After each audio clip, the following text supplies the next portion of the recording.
Hello and welcome to another Key Smash Studios video. Today we're going to be talking about power generation with coal in the early game of MC Eternal.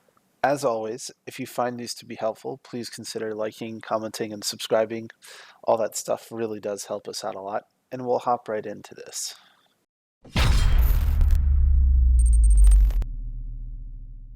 I've compared almost every generator that you can use in MC Eternal that use primarily coal as their default resource, and I will go over each of them. I will say I've put a sign on each one of them saying at the top, the mod which they derive from. So for example, Rftools, the name of the item, coal generator, and then how much power they produce. I will talk about efficiency when I talk about each one individually. Starting off, we're going to talk about Ender.io, which is one of my favorite mod sets. Ender.io has a simple Stirling generator. It is one of the cheapest. It is one of the first ones that I almost always build. But it is 80% efficient. It generates 30 RF per tick. It's not a ton. It is what it is. But it's okay. It's pretty decent, but there are certainly much better generators. Its biggest bonus is that it is so cheap to make. And if I come here and I type in Stirling, which I've accidentally already left open, but if I type in the Stirling generator and I look at the simple Stirling generator, we can see that it's really pretty cheap, but it is really not, our most efficient. Going further back, Ender.io has a Stirling generator, and that has 3 different levels. The Stirling generator uses a capacitor as part of its power. If you use the basic capacitor, it is 80% efficient. It produces 60 RF per tick. Again, I'm converting all of these, so they might say they're using a different energy system, but I'm just converting all of them to redstone flux. I did the math, so you guys don't have to worry about it. So this produces 60 RF per tick. When we go up to another capacitor level, to the double layer capacitor, it's 100% efficient and it produces 80 RF per tick. Going even further along to the third and final level of capacitor, the octatic capacitor, it's 120% efficient and it generates 120 RF per tick. So again, these are fairly cheap. You can get the materials pretty early on. All you have to do is get down to essentially base level of the main world, and you can get everything that you need for one of these devices. One thing worth noting is the efficiency related to energy produced means that this one with the octatic capacitor that has 120% efficiency is one of the more efficient ways that you can use a flat amount of coal. So if you have 200 coal blocks and you're going through your coal blocks and you get X amount of power when all of those 200 coal blocks are done being produced or used, having the efficiency bonus means that you get more power from those blocks. That said, it is still not the most efficient, and we'll get to that one soon. The next element we're going to talk about is Rftools coal generator.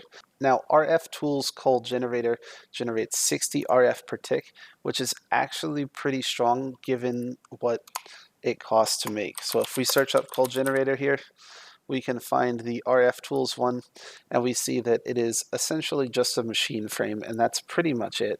It's really not too expensive to make this, so given the fact that it produces 60 RF per tick, I would strongly recommend this one as one of your first 2 or 3 generators that you use to initialize in power. Actually Additions uses a coal block or a stack of coal like this. It is extremely cheap. If we come over here and look at the cost of making it, we can see it's pretty much just chiseled cobblestone in an iron casing, which means it's one of the most cheap generators to make. If I was to go back and replay through my MC Eternal, I would probably make this generator first and foremost because it is just absolutely so ridiculously cheap to make, and it produces 30 RF per tick, which is nothing to be ashamed of at an early stage. Similarly, the Vloops library coal generator generates 40 RF per tick, and the only bad part about it is that you have to make a small battery, and that sort of requires a whole smelter, and sort of by that time I'm thinking that you would already have power.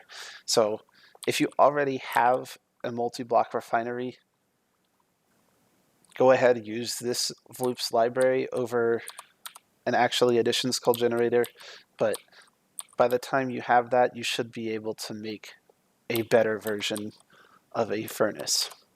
Now, Extra Utilities has actually some of the most powerful generators in the game. They start off on tiers of survival. Survival uses a block of coal to generate power. It generates 5 RF per tick. This is the most basic generator that you can make from Extra Utilities. It's really, really cheap, but it pales in comparison to its next bigger brother, is the Extra Utilities Furnished generator. It generates 40 RF per tick. If we look at the Furnished generator here, we can see that it's really not too bad. It's a machine block plus some iron and redstone, as well as a cobblestone furnace. So this one's really not that expensive, and if you're willing to build this, you should be willing to build this. So go ahead and build this generator over the survival inventory one. Next, we're going to talk about Industrial Foregoing. Industrial Foregoing starts their generators off with a pitiful generator which cannot use coal. It only uses wood. So if I go in here, we can see that I've put a stack of 64 jungle wood. This uses RF right from the get-go. It produces 15 RF per tick, which is really great. If you're just running around, this generator is okay, but its bigger brother is the best generator to build early in the game. So I would recommend just sort of skipping right over that and going right for the Industrial Foregoing Petrified Generator. This generator scales how much power it generates off of based on the burn time of what is placed inside of it. And that's a little confusing. And what I mean by that is I have two of them set up here. The first is using the regular coal ingots. It generates 80 RF per tick. The second uses a block of 9 coal ingots and produces 800 RF per tick. It's not running right now because it literally already filled up this battery. So that's a little crazy. And it just kind of shows how strong this generator is. If we come over here to find this generator, we can find out that the Petrified Generator really is not that expensive to make. The most expensive bit is probably the machine frame, maybe the diamond. Either way, it's really not hard. You just need to be able to get plastic, which you can get from any tree in the game pretty early on, as long as you can make a machine frame. So this is an absolute unit of a generator. Even at regular coal, it's still useful at 80 RF per tick, but creating a coal block instead of just a regular individual coal ingot, I guess, really takes your power to the next level. This is an absolute must-have for generators. The last that we're going to talk about are the integrated dynamics generator. It kind of sucks. It can't use coal blocks. It generates 20 RF per tick. I really would not recommend doing it. And Mechanism Heat Generator converts coal into lava and then uses that lava to generate 30 RF per tick. This one's interesting. One thing I have not played with is to see if we could get the lava out.